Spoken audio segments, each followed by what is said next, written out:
Hello, everybody, and welcome to another episode of Stag Stuff. I've finally had to bite the bullet. Um, there is just no way that I can get this stuck bolt off the inlet manifold. So we're going to take the manifold off. So we're going to go through that process, and we're going to take it up to Faversham Classics and get them to do it. So come along, join me on the process, and there's a little bit of a twist that you'll get to see towards the end, because nothing ever goes straightforward with a Stag, does it? Okay, so accelerator cable, choke cables detached. I thought I was going to be able to just detach the petrol leads at these 2 points, but some idiot, me, didn't put the Jubilee clip on at a easy point to get to, so I've just got to extract this. Not a big job, not a problem at all, but I will remember next time I'll have the Jubilee clip facing upwards so that I don't need to take this off next time, because of course it's screwed into aluminium. I've already had to helicoil these three things once before, so the least time you have to use them, the better.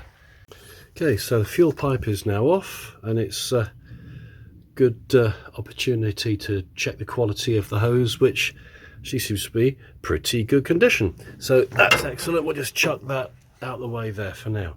And I've put this back on to remind me to so I have the Jubilee clip facing upwards next time. There is then the vacuum hose from the advance and retard unit to the Dizzy, which I have taken off that little attachment point there. That now needs to come, the first thing that needs to come undone is this little thing sticking out there, which is where the vacuum hose has gone onto. That will then give me access to the bolt underneath. So let's just get that off. Okay, so the advance and retard vacuum nozzle is now removed from there, and if I were to just go straight over here, we can now see that we've got an unimpeded access to this nut. It's the only nut that holds the carburetor in place, so hopefully I say hopefully all of that is going to come off all in one go once we've got that nut undone. Okay, so now we are able to take off the inlet manifold.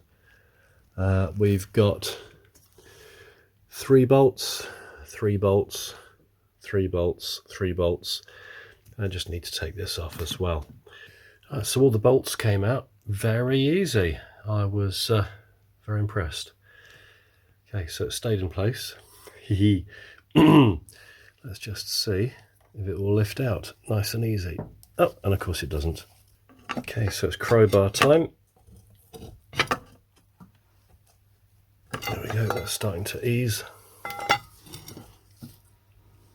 There we go, that's what we want. Pop that down, and up she comes. There we go. Now I can take a fending bolt and go and get you screwed out. Fabulous. And of course, while I've got the V accessible, I think it's high time she had a good old clean out too. While I'm at it, I suppose I ought to clean up the inlet manifold before I take it up to Faversham tomorrow. Last thing I want to do, take it up in a dirty condition for them to think, oh dear, doesn't look after his car very well. So that's the before. Let's do an after in a moment. Well, there she is. She doesn't scrub up bad, does she? I'm quite happy with that. It's amazing what you can do with a good bit of degreaser. Yeah, and there's the reminder. Okay, so that's the next bit to clean up. Okay, so I better stuff a load of stuff into these holes so we don't get degreaser going down there. And yeah, we'll get her looking nice as well. not the normal car you see me driving in, but of course that's because I've got the inlet manifold in the front footwell of this one. I'm on away to Faversham Classics, and I am quietly confident that they're going to be able to make very short work of what has taken me weeks and weeks and weeks of failure to do. Well, great news. The offending stud bolt, whatever you want to call it, is out. Trevor at Stag Classics was brilliant. Took it in there, got to work on it straight away. To a wonderful crew at Faversham Classics. Had a great morning up there. Literally spent the whole morning there. Being as it did take a long time to get that bolt out. He tried heat, he tried impact, and in the end it did have to be filed down and drilled out. So anyway, let's carry on. Let's get that blocked duct fixed, and then we can get on with cleaning up the rest of the engine and putting everything back together again. So the job we've got here is chiseling out the debris that we've got here. We've got a very, very long high tensile steel, well, to all intents and purposes, nail, and we've been flooding this with easing oil just to help break it down. And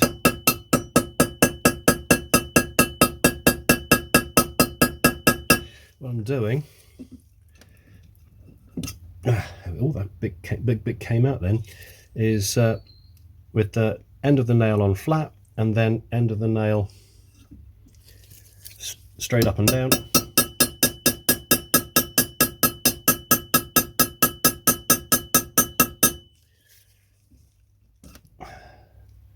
Flat again. And basically just breaking through until we get there.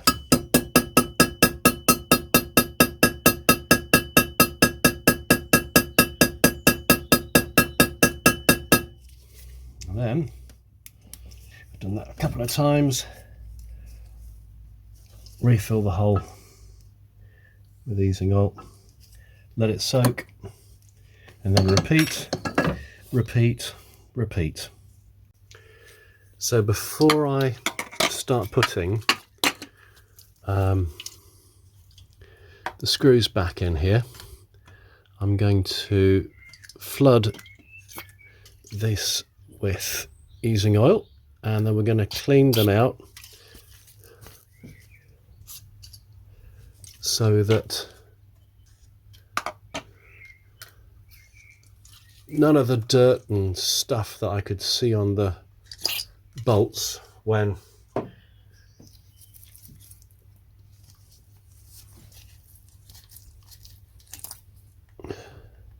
I took the bolts out is going to be in there. So we've got nice clean threads. I'll just keep at this until we are good and clean. Well, there we go. I think that's the engine cleaned up just about as good as she's going to get. All these edges are nice and smooth. I've degreased. Can you probably hear that? Squeak, squeak, squeak. It's literally squeaky clean with degreaser, so that when I put the gaskets on, they're going to get a good seal. All I've got to do now is just finish off getting that waterway clear in the gasket here, which is still proving to be a bit of a bugger. Okay, good news with this infernal hole. We are through. I don't know whether you can see it, yeah, just through there. There's the end of that. Let's just turn it up so the light can get to it a bit better. There it is. We are through. Okay, so everything's tidied up, everything's cleaned out, including the inside of these holes. I've made sure that I can actually get the bolts in without any issue at all. I've also done a dummy fitting of the inlet manifold just to make sure that everything does fit okay. so that by the time I've then put these in, we're going to be okay. And I'm going to first use some gasket sealant to stick, just to stick them in place, so that I can then lay the inlet manifold on top with them already in place.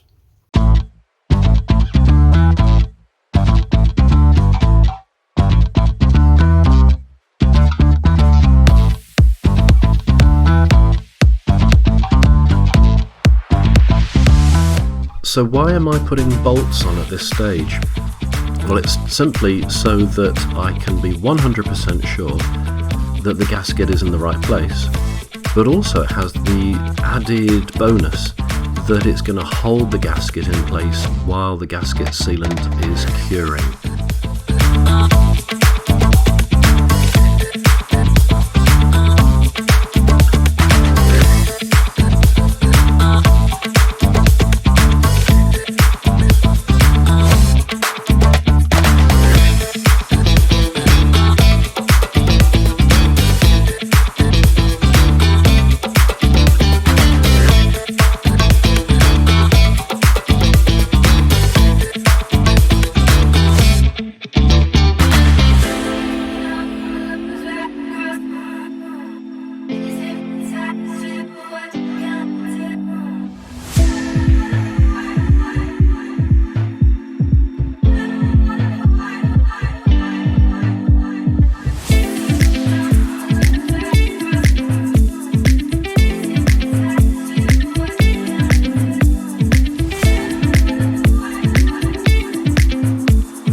All the bolts in, and so what I'm going to do is now to torque up the 4 main bolts to start with, and then I'm going to get to the ones that I can get to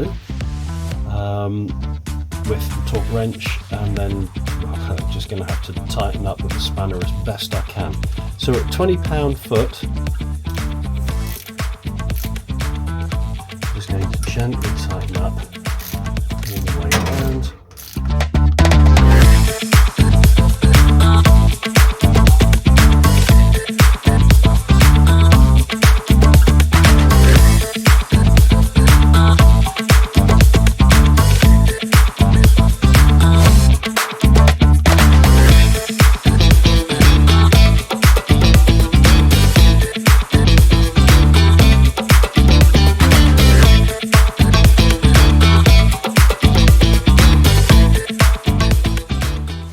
Well, isn't that quite amazing? I couldn't get a simple job like undoing a bolt on the thermostat housing, but I've managed to be able to get that back in, and I can only say that is more luck than judgment, because I've done it once before, so maybe that's maybe it went back in easy because it's been off once before, so don't know.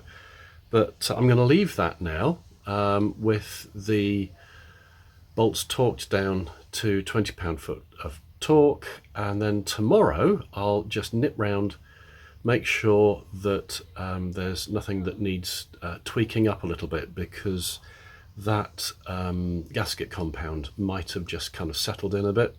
So we'll do that tomorrow, tweak it up, and then we will put the rest of the engine back together. Wahey! Okay, so this is now day 2. Next job that I'm going to do is to replace my accelerator cable. Let's just get nicely focused in here. There we go. What a mess. So I'm thinking, while I've got a nice bit of clear access, that's what I'm going to do next. Then it's going to be a case of reattach the hoses while I've got the space, and then put the carburetor back on. Okay, so here we go, underneath the footwell. Not my favourite place because it's so bloody awkward to get to things, but basically what we've got, there's the accelerator cable, and you can see here there's a bit of wire. It's got a head on it. Now the replacement cable I've got has come with its sheath, but I'm going to see if I can cheat. Oh, I don't know. Well, we'll see what happens. Because I might be able to just thread the new actual wire through here and then just down the sheath. We'll see. But what I am aware of already is I can only pull it so far and then it stops. You can hear that. And that's because of the terrible ragged end at the other end. So I'm going to clip that off so we can pull it out. There we go. Aforesaid ragged end. Well, ragged end no more. Let's just cut into that. There we go. That should pull through nicely now. Okay, so there we go. Let's just get up here. That's it, and that's just coming out super easy peasy lemon squeezy. Lovely jubbly. Right, all we've got to do now, as I say, is re-thread the new cable through there. So here we go. Let's see whether we can thread the needle.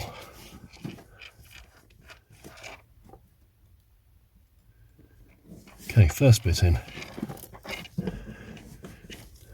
I can't even see where it's supposed to go now. Oh, there's the hole. Couldn't find the hole. Beware, missus. I think that's been said before, hasn't it? Oh, there we go. There we go. Push it in. Right. Hopefully, we're going to be able to find a bit of accelerator cable protruding out into the engine bay now the other side. There we have it. One very nicely ended accelerator cable coming out from just behind the servo unit. So let's put the sheath on and I'm ready to go. While I had easy access to the rocker covers, I decided that this would be a good time to give them a nice polish.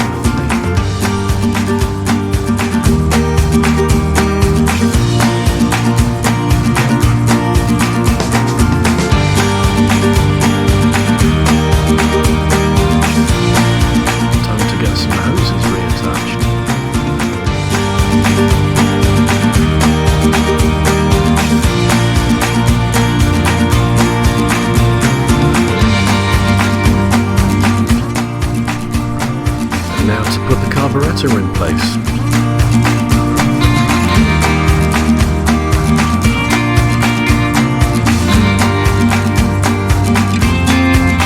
With the carburetor all attached, we can now put the air intake.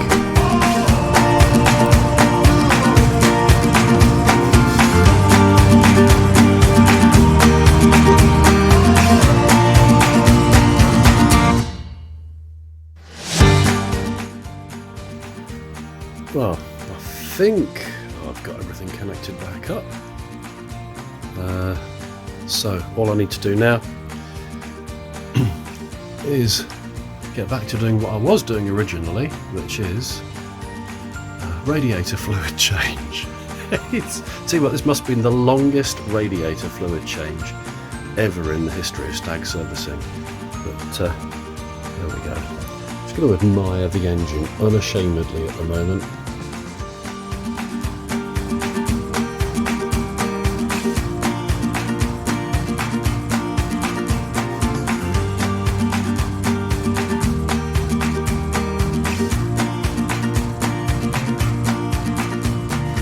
Well, there we have it. The Stag is all back together again. She's running beautifully. And for the first time that I can remember, she's actually got a dry V as well. So I am exceptionally happy with that. I hope you have enjoyed watching this, my trials and tribulations. Hopefully, that's enough setbacks to last me for the rest of the year. We'll see what happens, of course. But take care, drive safely, and do like and subscribe if you've enjoyed this. Thank you very much for watching. If you've enjoyed this video, please do click on the like and subscribe buttons. And if you click on the bell, YouTube will be good enough to even notify you when we post new videos.